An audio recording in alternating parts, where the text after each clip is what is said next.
All right, here we go. Hello everybody, it's Mr. BB. Just wanted to touch base with you about a few things for this month's topics. I know that we're talking about smoke alarms and CO alarms. A few things that are common that I want you to remember about both. That's very, very important.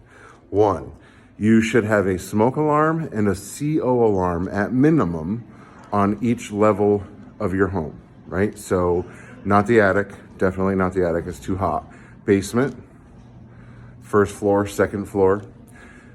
It is recommended that you have a smoke alarm inside of each sleeping room, outside of each sleeping room, and you should do the same for CO detectors. Why? Because smoke rises, and CO, a gas that is colorless and odorless, can build up in your house and get to levels that, let's say 6 feet above the floor, that actually can cause you to be very sick. So some of those things that you might exhibit if you were exposed to CO poisoning. Headaches, dizziness, blurry vision, vomiting, unexplained issues with your speech, right? So you start acting funny, talking funny.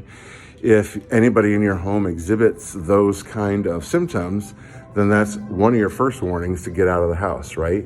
That is, of course, if the alarm is working the way it's supposed to. Because remember, everything does have the potential to fail and to not work the way that it's supposed to over time. That's why testing them every month is extremely, extremely important. The other thing that I want to remind you of is the fact that you should be practicing your fire drills at your home, your escape plans, at least twice a year. Make it fun, right? Just practice it and be goofy for a little bit. But remember, 2 ways out of the house.